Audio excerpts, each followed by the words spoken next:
Welcome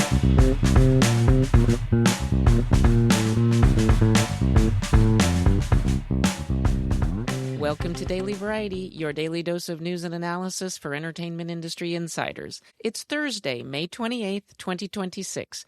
I'm your host, Cynthia Littleton. I am co-editor-in-chief of Variety alongside Ramin Satuda. I'm in L.A., he's in New York, and Variety has reporters around the world covering the business of entertainment. In today's episode, we'll hear from producer Rand Getlin. He's the director and executive producer of HBO's 5-part docuseries, The U.S. Against the World, 4 years with the men's national soccer team. It's a fascinating long-lens look at the struggles of the team as they prepared for the 2026 World Cup, which will unfold in these United States, as we know. But before we get to that, here are a few headlines just in this morning that you need to know. There's been a big shakeup at 60 Minutes, and this one was expected. Tanya Simon is out as executive producer. Sharon Alfonsi is out as a correspondent. Coming in to take the helm as executive producer is Nick Bilton, formerly of the New York Times and Vanity Fair. A lot of changes on West 57th Street. Wow, Steven Spielberg's new movie Disclosure Day is getting great advance buzz. The first social media reactions are in, and fans are reaching for superlatives,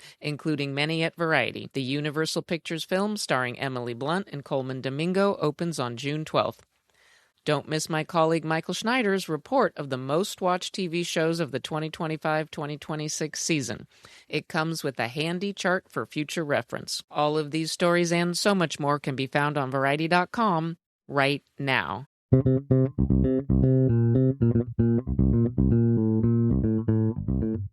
Now it's time for conversations with industry leaders about news and trends in show business. Today we'll hear from Rand Getlin, who is director and executive producer of the HBO documentary U.S. Against the World. We discuss the road to the World Cup, which begins on June 11th and is the first World Cup tournament to be held in the United States in more than 30 years.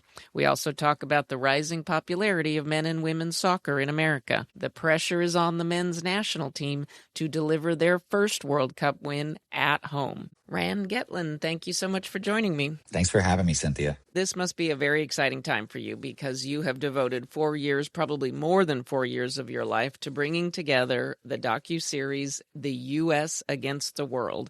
It is a truly deep dive look at the U.S. men's national soccer team in their quest, their seemingly eternal quest for World Cup glory. The U.S. men's national team has never won the big World Cup. The U.S. women's team has a few of those notched under their belt, but the U.S. men are still trying to get there. Let me start by asking you, what is it like, Rand, to work on something for 4 years, probably more like 5 years in the span of your life, and to finally see it out in the world? That must just be like a level of anticipation. For us, it feels like a lifetime, right, of striving towards this moment. And then actually working on the project, we began talking about it in 2020 and went cameras up in May of 2022. And in May of 26, you finally get to put something in front of the people. Yeah, anticipation is the right word. I think that there are a lot easier ways to make money in life. And so you got to care about something deeper than that to pursue a project like this. Tell us the origin story. Tell us about your background and how you got into the position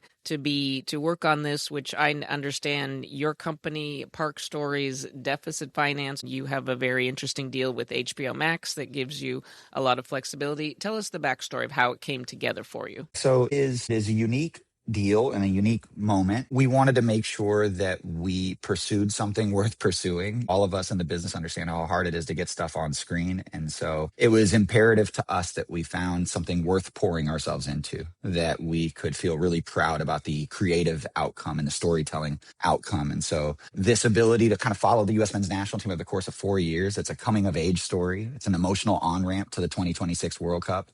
To your point, this is a team that has never won it all. In some corners of world soccer, people look down their nose at them. And yet you have this group of young American guys who are giving everything they've got to make this country proud. In the villages around them, the moms, the sisters, the wives, the youth coaches. It's awesome. It's a slice of America. And importantly, they all come from different backgrounds, different religions, different ethnicities, different places on the socioeconomic spectrum, and speak different languages. And yet when they come together, they do not discuss what divides them. They talk about all of the things that unite them and give everything they can to go make the country proud. So it's hard not to root for them. You know, we're journalists. We need to tell an honest and true story, but my flavor of objectivity is kind of to tell the truth and do so fairly and with nuance. And in order to do that, I think you need to over capture, which has always been our thing. So we met a player in 2019. His name is Tyler Adams. We were doing a show for Quibi, RIP, and we had to choose 8 of the world's best young athletes under the age of 21 who we thought could go on to do something special. And during that project, we did a mini documentary with Sha'Carri Richardson, who went on to win the Olympic trials and later Olympic gold. We did a mini documentary with Getlin Green, who went on to become the number 2 overall pick in the NBA draft. Reagan Smith, a young Olympic swimmer who has won multiple gold medals in the Olympics. And then, of course, pretty good eye for talent. I'm bad at a lot in life, but I'm really grateful that I trust my gut, and this is a function within our team. Janina Pelayo is my partner and my wife. We've been together for 15 years, and we built this business over the past 10. And she's unbelievable at so many things. But the one thing that I'm always happy that she kind of gives me some credit for on this is that, you know, we do have a good track record of identifying talent, investing in them early, and figuring out a way to track their journey over a long horizon. And that was the only way we were ever going to win in this business, right? I mean, you've got these Leviathan companies with unlimited financial backing, seemingly, and sometimes big stars, LeBron James, Steph Curry, Kevin Durant, all have production singles. And there was this rush on sports documentaries. And so the question for us is, well, how are you guys going to go get premium property? How are you going to get access to rights against all of those odds? And the answer was always, well, we have to zig when they zag. So the U.S. men's national team did not make the World Cup in 2018. We meet Tyler Adams in 2019 through this Project Prodigy, and he was in East Germany in his first year in the German professional league, the Bundesliga. And I knew nothing about soccer, and Janina knew nothing about soccer. Really? So I covered the NFL for many years, and I was last on air at the NFL Network as an national NFL insider. And in August of 2016, I left the NFL Network. Not sure I was leaving the business of insider reporting, but just knowing that I wanted to add production to my kind of set of responsibilities because I wanted a little bit more flexibility, you know, to tell stories with the nuance and depth and care and dimension that we thought it required. Janina, I looked at her one day and I was like, hey, why don't we start a production company? A little bit of let's put on a show. Our baseline was like, well, we know how to tell stories. We know how to connect with humans. And we know that if we can put something on screen that makes people feel what we feel when we're with these athletes, because we'd spent our lives in professional athletics and high-level amateur athletics, then I bet it can do well.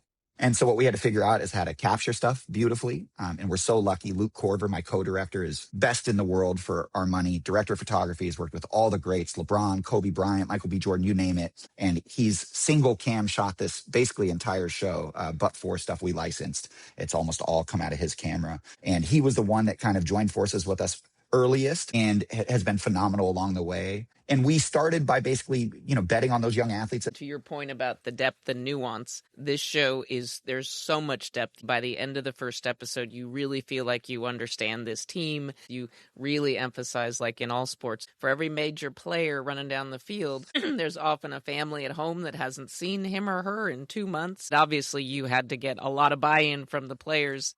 That must have been some discussions with the team.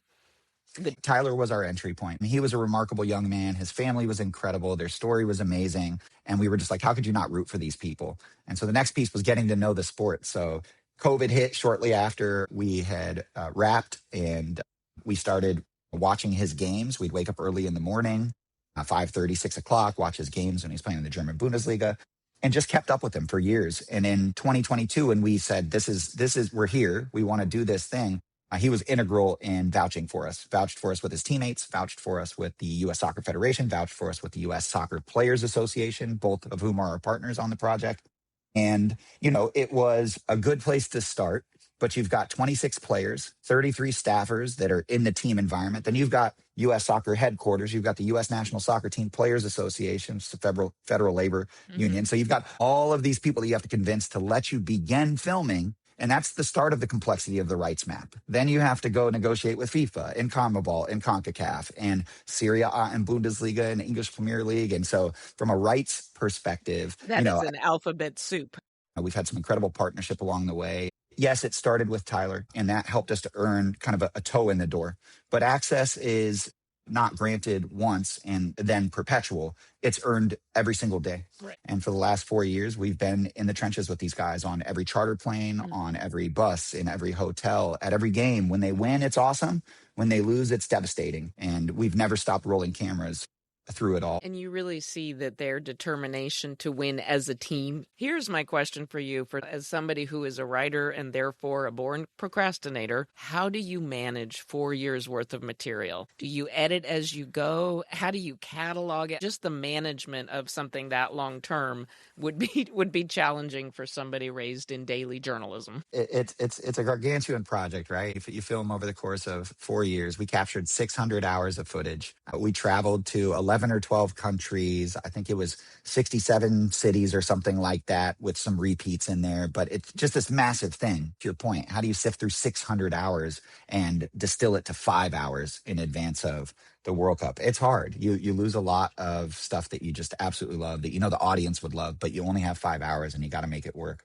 But the starting point for this, Cynthia, really is our post house. Our post partners, Brute and Strobe, they have a shingle called Outpost. It's in St. Louis, Missouri. When we first started this business, everybody in the business laughed at us.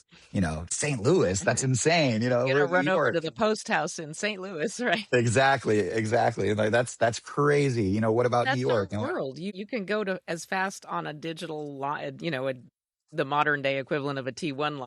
That's exactly right. And I mean, our thing is, again, our entire business, right? Like, we don't exist if we don't make bets very early. We have to identify talent very early. And that's not just the athletes, it's also creative talent. So our 10-year-long creative partner, Lucas Harger, who's a partner over there at Outpost and runs that business, he's the best in the world, like genius, creative, all the heart in the universe. We've worked almost exclusively with him from an editorial perspective for the whole decade we've been around. And he just understands human emotion. He understands depth. And he's in it with us from moment one. We started talking about this project together in 2020. And so he's like, man, this is going to be a lot of data. We're going to have to set up the workflows to make sure that we can control all the media and sift through it and understand it. And so what happens is, the way we work together is, I would really say it's two sides of the same house: production and then editorial. It's us together the entire way, from the moment we dream up an idea through final handoff. Knowing the team so well, how do you think they are feeling right now? They feel the pressure. They're human beings, right? If you watch the 5 hours of the show, you walk away being like, oh, they're superhuman, right? They want to change the way that the United States views soccer in this country, and they want to change the world, the way the world views soccer in America. And in order to do that, because to your point, the women have had all of the success. I mean, they're just absolutely incredible, world beaters, literally. And the men, on the other hand, haven't had that level of success with the national team. Well, my goodness, you have been at the intersection of a really interesting moment, and it's all coming to a head. June 11th, the first kick. Thank you, Rand, so much for your time. Thanks, Cynthia. I appreciate you.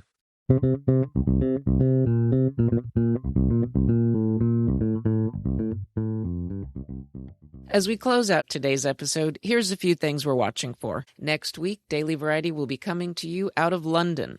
I'm looking forward to our Power of Women London event on June 3rd. The South by Southwest London Festival is also unfolding in Blighty next week. Speakers include Michelle Obama, Piers Morgan, Claire Foy, and at least one Spice Girl, Mel B. A new TV series to keep an eye on is Alice and Steve, starring Jermaine Clement. It's a French-language romantic dramedy that will air on Hulu starting June 1st.